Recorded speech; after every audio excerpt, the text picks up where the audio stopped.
Okay, we're live on YouTube.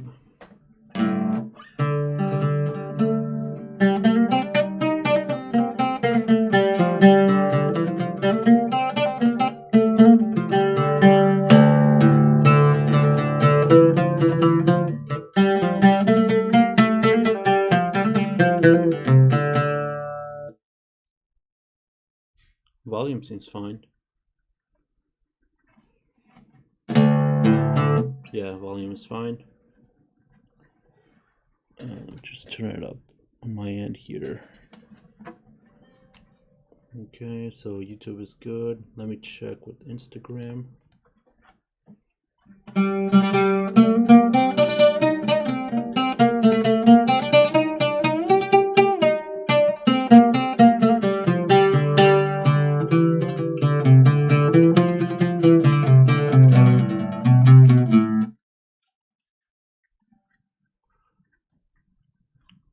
Yeah, Instagram is fine.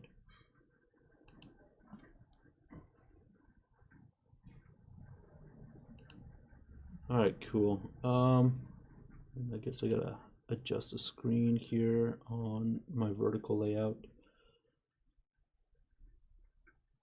PDFs, take that off and put this on. All right, cool.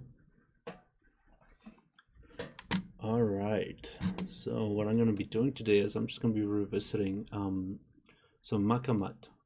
What a Maqamat is plural. The singular version of the word is maqam, and this is Arabic, Persian Arabic, word. It refers to modes, in this case scales, and I don't know this musical culture too well, but from what I understand, modes also kind of define what you can do within a scale. I don't really understand that too well at this level, but I just know a maqam as a scale, and a maqam scale is broken up into 4 parts. These parts are called jinn, I believe, and they're basically little microscales that make up the scale.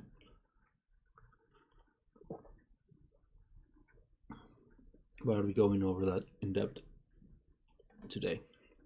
Maybe not in depth, but I mean, I'm going to be exploring that a little bit. So I'm looking at my tablet here, because on my tablet I have the maqam. So let's start with bayat. So let me write it down here. So maqam bayati. My arm's falling asleep. Okay, so bayati. This is typically rooted on D, and that's one of the things I've noticed about these maqams. There's some that start on D, a few that start on C, and a few that start on B. Some start on A or G, but for the most part, the vast majority of these start on D.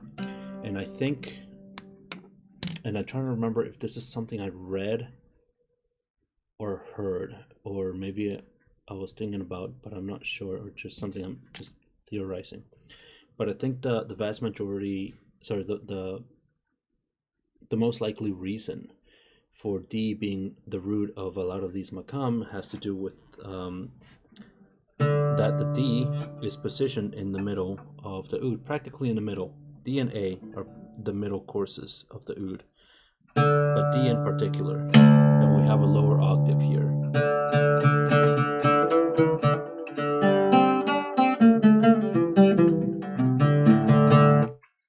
Now the thing about this musical culture is that it's vastly different from our Western culture of music. We think of it as building a scale from the ground up. They think of it as centering a note, and I'll demonstrate in just a second here.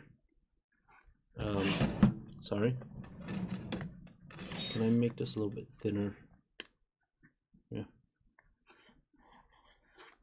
whatever. So D, E half flat, F, G, A, B flat,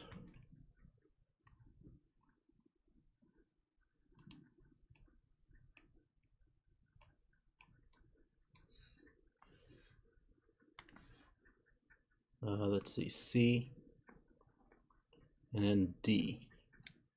Right. In our Western culture, we think of it like this, building up on one note up, one low note up. And this is how it's presented to me. This culture has largely been adapted to Western mediums, meaning that this music was analyzed and organized into by means of Western tools. In other words, they use standard notation, which is a Western thing. This is music that was not originally written down at all. It was orally transmitted. But when it came time to codifying the music, this was in the 20th century, 1900s. You know, that there was the summit, and basically they sent out field musicologists, you know, to study the music and organize it in the midst of nationalism and national identity for these Arab countries and territories and such.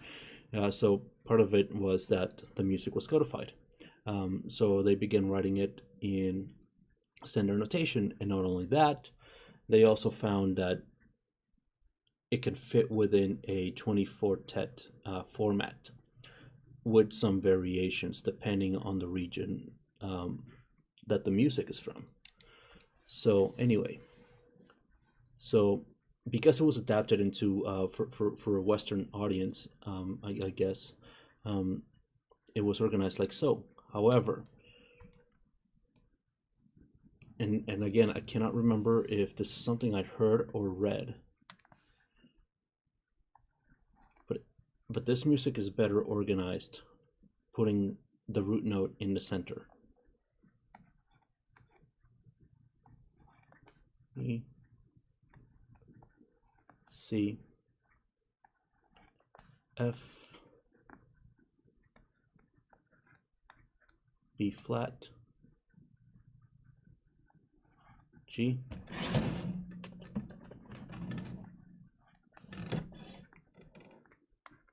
and A, right? When you center it like this,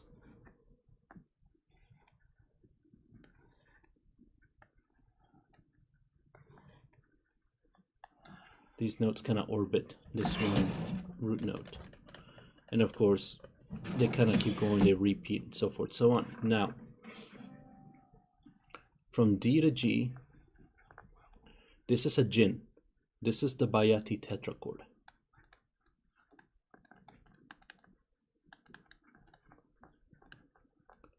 And then from G to C would be Nahavand. And let me just put an invisible G in here. Nahavand, right? And we're looking at the intervals specifically.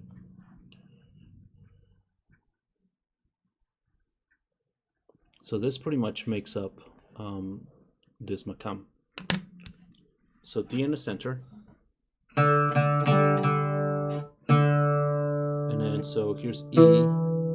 So here's E flat. My half flat is here. The 3/4 flat would be here.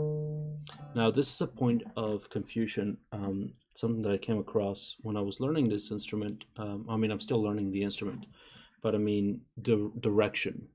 It's not something I was thinking about so much, and I became confused between half flat and 1/4 flat, 3/4 flat, and so forth, so on.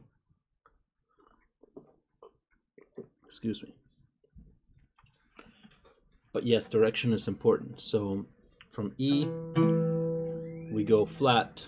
So we go E, half flat, that's a full flat, 3/4 flat, double flat, basically, right? So D, Very small difference, but quite audible. So anyway, so the ascending portion of this D,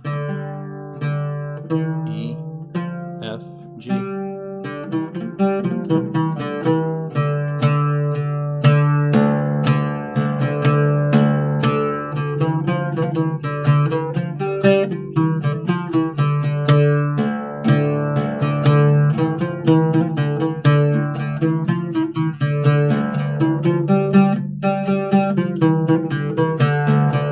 So I'm just starting off with those four. And what they do, or at least what I've seen oud players typically do, is then they start exploring beyond that bound. So first was the first tetrachord bayat, which pretty much tells us what the maqam is, what maqam we're in, what key we're in a sense.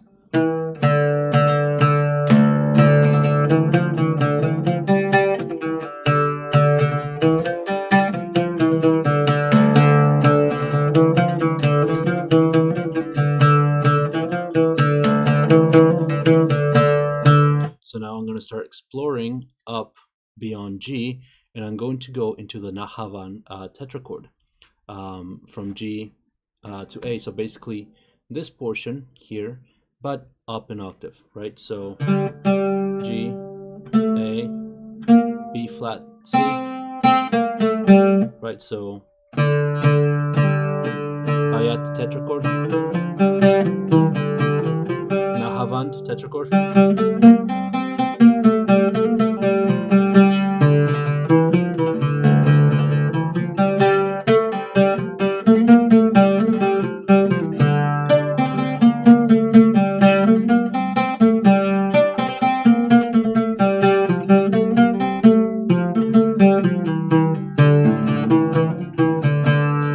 So forth, so on. And I even went up to the D octave, which is fine.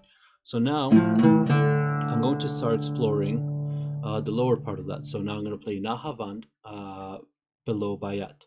So C, B flat, A, and G.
So forth, so on.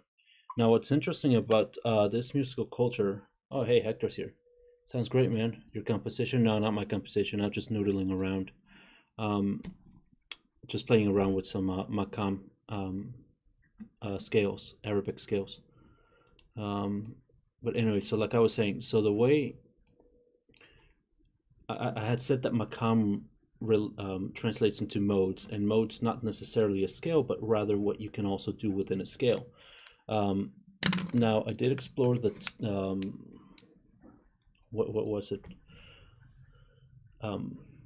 Going up pretty much this entire scale, which is the Bayat scale, and continuing up from the fourth onward to A, B flat, C, and then back to D. This is the rest of the Bayat scale, which is Nahavand.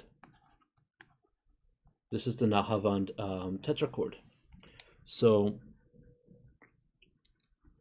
this is interesting because from this point right here, I don't have to go Nahavand. I can go somewhere else in here. I can change the scale. So here the scale is, and when I say scale, I'm talking about the intervallic relationships now, right? So I'm starting on A, half step, whole step, whole step.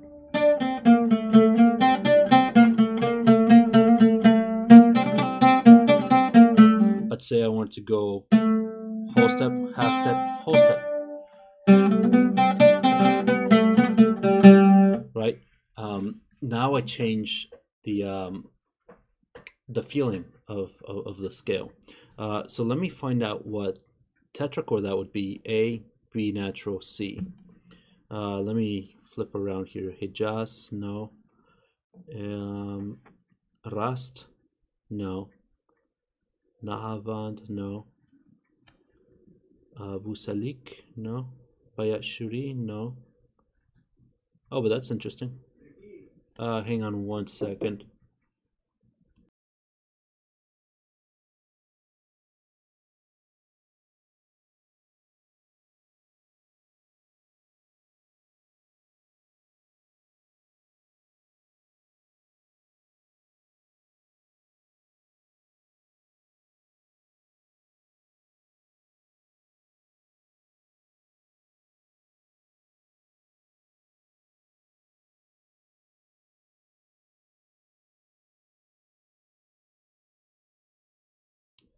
Right, anyway.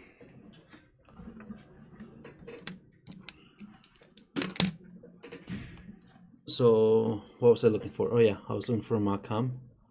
Hijaz, Busalik, Basta, Nikar, Ajamu Kharian, no. Hussaini, Hijaz Akar, Kurd, no. Iraq. Wow, they all have B flats. Interesting. Oh, well, here's one. Ajam. Maybe. Hang on. Bayat.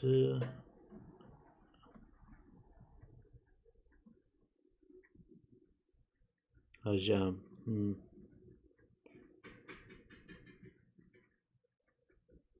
No, not that one. Which one was it? Here we go. All right, so here's the scale. So I'm going to use this clef right here. So this is an alternate version of that. So 1, 2, 3, 4. So this is, oh, I'm sorry. Nahavand is from here to here. So this goes from G to A natural, B natural to C, right? So, oh, and this is an Ajam tetrachord.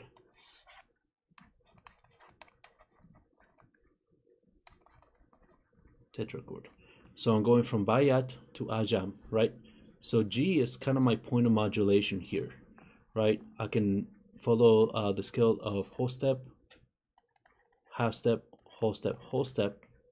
Sorry, I don't need that last one. Whole step, or I can go whole step, half step, right?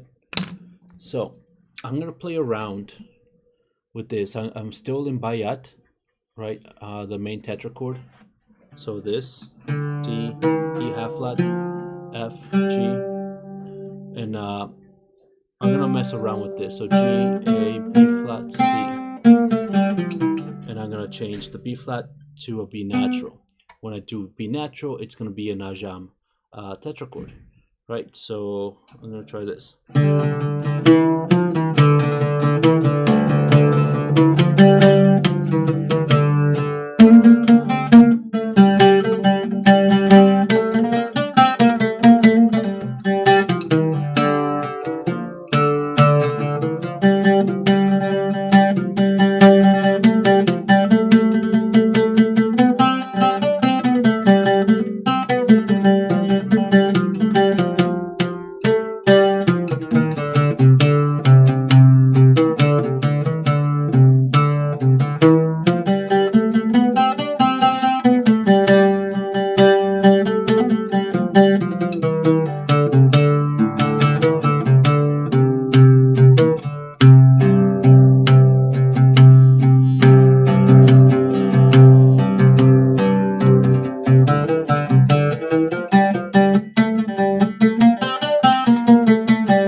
So forth, so on. Right.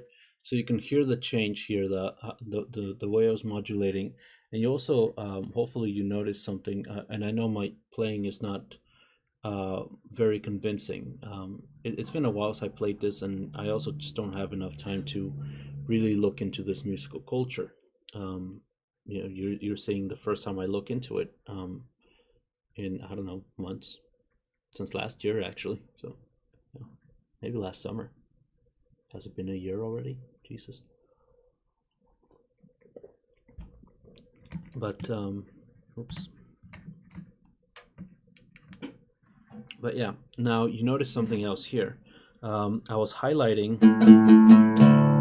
D, and then I was highlighting C.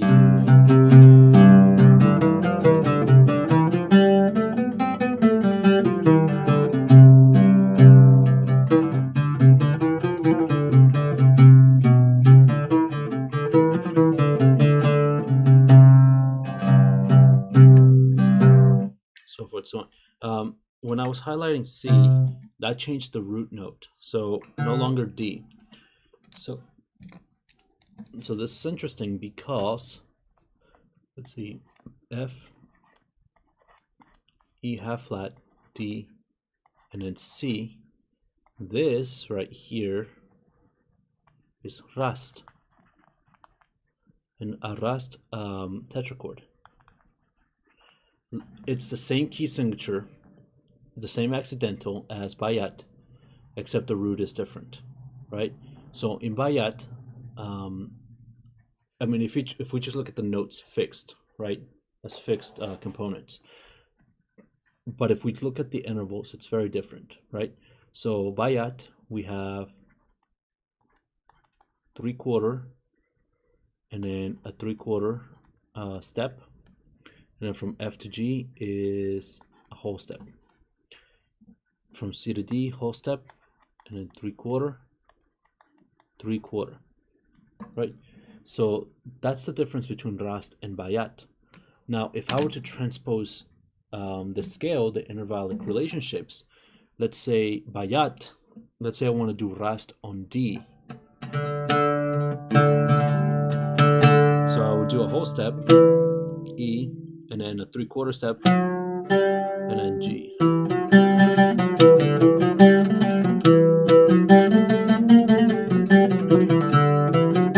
So now I have D, E natural, F half sharp, and then G. So now I changed from Bayat to Rast, but staying in the same central note. But if I change from Bayat to Rast, different roots from D to C, it's the same key signature, basically, right? So here's Bayat, Rast,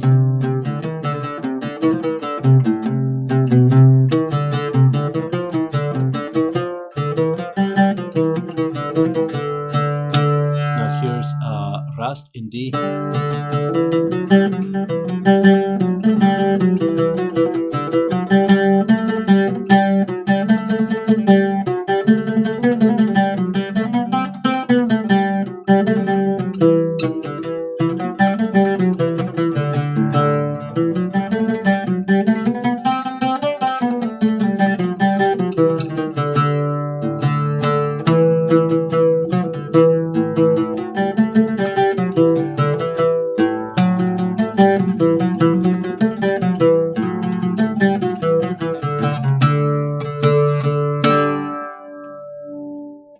so forth, so on. And now we learned two types of maqam, and we modulate a little bit, so that's cool. Let's see. So rast, yeah, that's pretty much rast. There's no two different versions, because sometimes the same maqam will retain its identity as the maqam but change notes, change scales somewhere, and that depends on the direction, whether you're ascending or descending. Let me find another one. How about could? So could is another one that starts on D. So very much like bayat,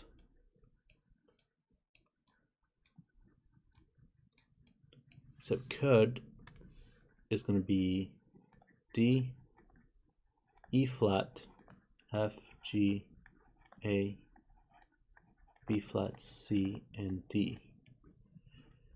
Right? So we have the could tetrachord. So we got half step, whole step, whole step. And then we have from that G, nahavand. Right? Same as before. So could, nahavand. Now these names, these words, for the most part, these are Persian words.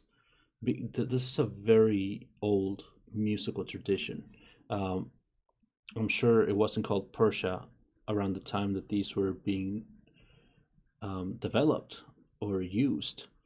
We know it as Persia now, of course. Honestly, I don't know how long we've known it as Persia. I guess for a long time. But most of these words can refer to territories. They can refer to other things. For example, I think rast refers to forward direction. Some of these, maybe mustar, I think refers to a territory, but I'm not sure. It really depends, and unfortunately, I haven't found, not that I looked recently, but when I was looking into this a couple of years back, I wasn't finding a translation of each maqam, which would be nice. So maybe there's a scholar out there working on this already, or maybe something already exists and I just didn't find it.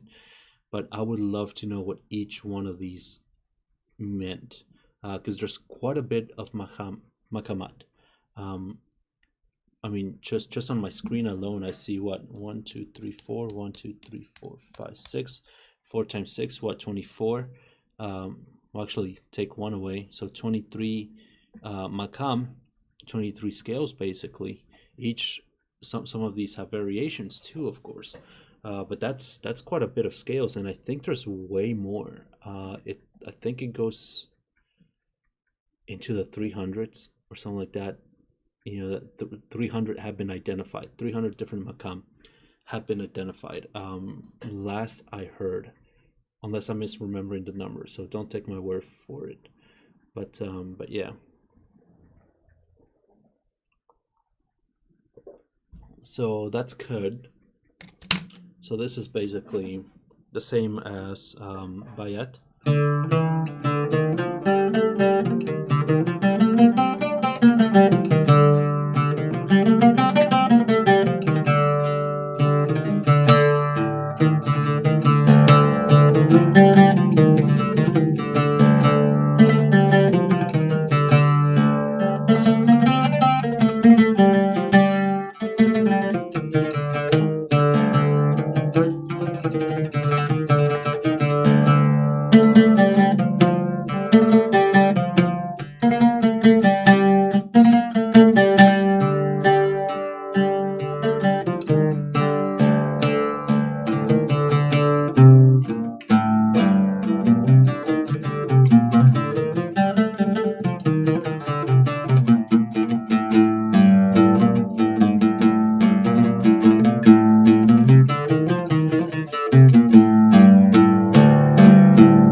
this root a lot more.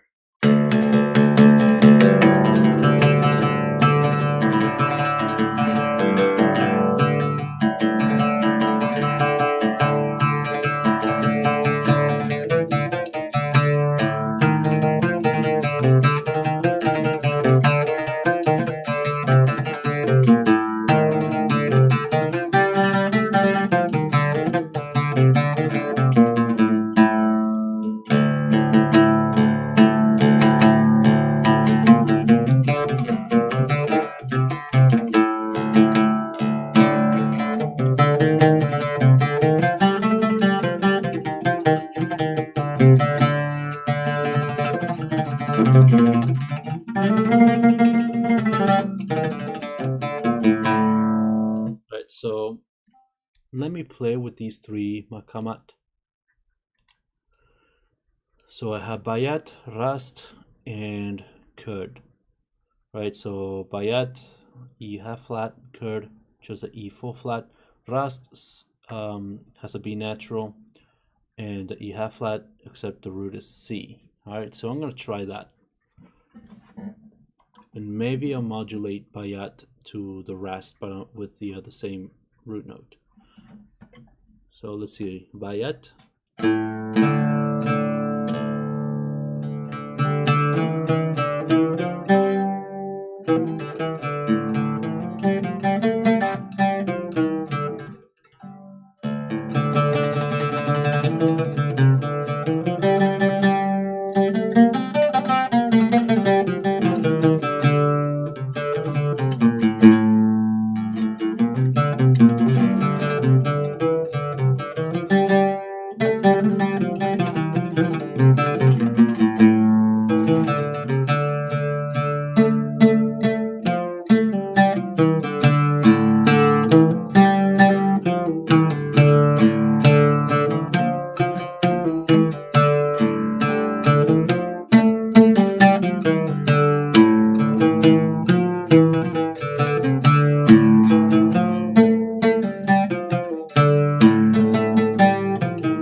All right, so I kind of messed around with these three maqam. Probably not very convincing, but whatever.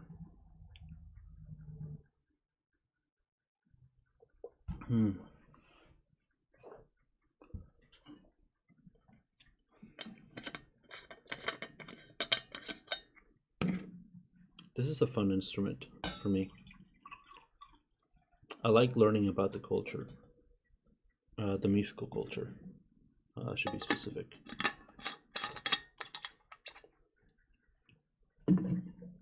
Because it's so interesting. I mean, whereas Western culture developed harmony Eastern culture developed melody, and this is how they develop melody, because they basically branch off, from one scale to the next at certain points. And that's not to say that we can't do that in Western music, but our system is tied a little bit more strictly to diatonicism, I think, whereas this system, this Eastern system, is tied, well, I mean, I guess to the central pitch, and to mood and feeling. It's just so fascinating. Let's look at another maqam. Hijaz Kar. Okay. How about just Hijaz? Oh. Okay, this one's interesting. I think the audience will like this one. Okay, so this one starts on D as well. Centered on D, I should say. D, E flat, F sharp, right augmented second, G, A, B half flat, C, and then D. So let's play this scale.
Something like that.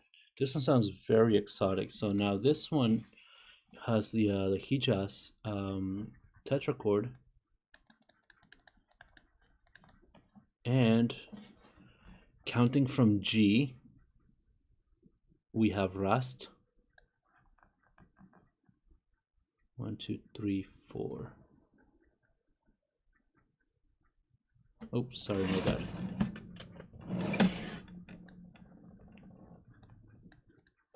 Rast tetrachord starting on G. However, you can also consider this a bayat starting on, and this is supposed to be a half flat. Bayat starting on A. Right, so we remember bayat is 3/4 step, 3/4, and then a whole step. And then Rast is whole step, 3/4, 3/4. That's basically what we have here. And then Hijaz is half step. What would this be? 1.5 step maybe? And then a half step. So half step, and this is 1.5 step, a whole step, and a half step. So that's Hijaz. Now, there's a different version of this. Excuse me. Hijaz with an E flat. And it's interesting that it's called it's still called Hijaz. But it also has a B flat in it up there, which changes the Rast into Nahavand, and it changes Bayat into Kurd, as we saw up there. So yeah. But anyway, I'm not gonna mess with this one just yet. I'm just gonna do the regular Hijaz.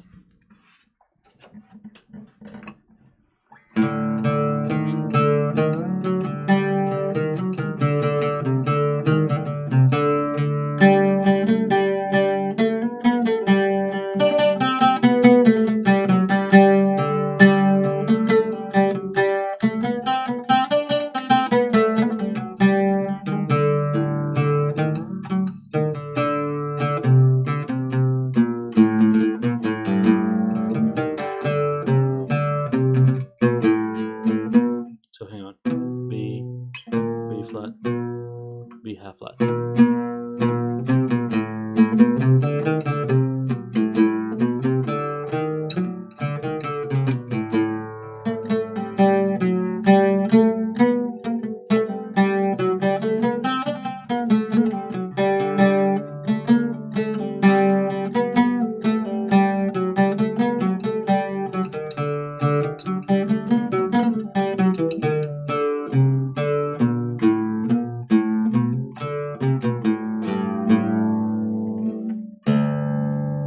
Something like that. Yeah. All right. Well, I guess I'm gonna call it. I'm gonna leave it off here. Unless there's something else. I don't think there's anything else. I just wanted to stream something today. Let's see. I guess I could play something. Let me move this back. Here. This goes here.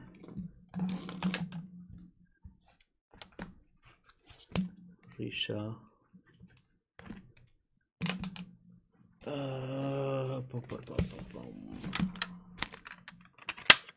My tablet is my kickstand too. Let me move this back here. Kernamas. And there's Margarita de Niamu.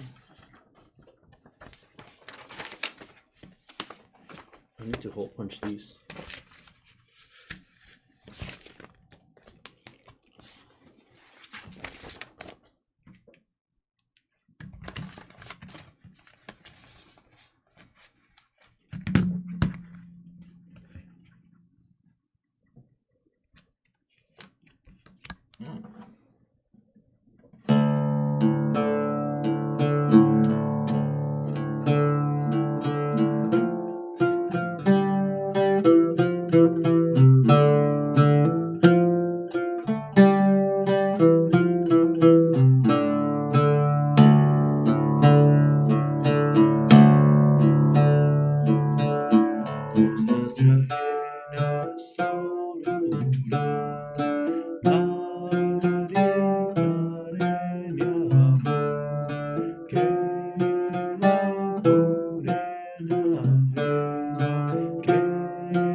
that was Margarita de Niamu. That means my pearl, I think. Yeah. I'm not gonna translate the lyrics. Nah. I'm gonna try Kernamas. Kernamas means our treat, or what is it? To this house we came, something like that. Kind of hard to get a translation of it. It's one of those expressions that, you know, if you're born into the culture, born into the language, you kind of get it. And these are Greek tunes, by the way. Some of these are pretty old. Margarita de Niamu, I think, is from medieval times. It's been around since then. It's been reported to be around since then. Of course, kind of hard to prove that, or actually, I don't know who or how can it be proved. That's what I read somewhere. I'd be curious to see any source. Anyway, que nada más.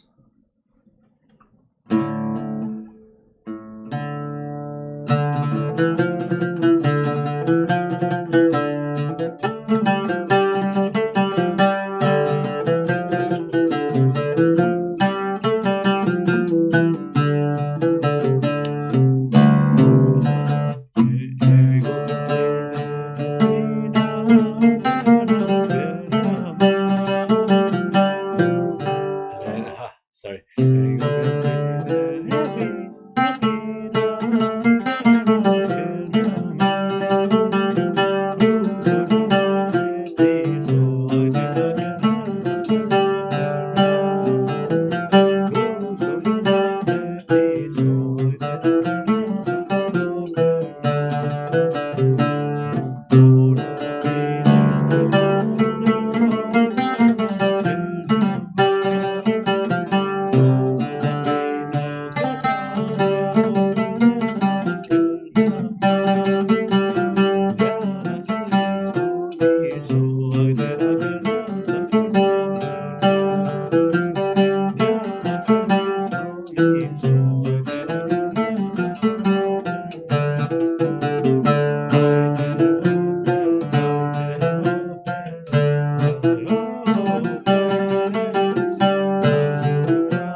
Something like that. Yeah, this is obviously my weaker one. I haven't practiced this like at all, but I like it. I really like it. I gotta get more of these tunes. There's a channel here on YouTube. Man, I forget their names, but you know they keep putting these videos of them, you know, just jamming on with the oud. They're Greek, you know, oud and voice. Sometimes somebody else accompanies with I think a Greek lauto, but I'm not sure. Man, the music they put out, man, it's really cool, and this is where I got them from. You know, so credit goes to them. I forgot, Anastasia Fergadotti, something I can't remember. But anyway, so I guess that's it, man. I'm gonna close stream. I'm tired. I gotta be up early tomorrow. So thanks for tuning in. Leave a like, subscribe, share the video, and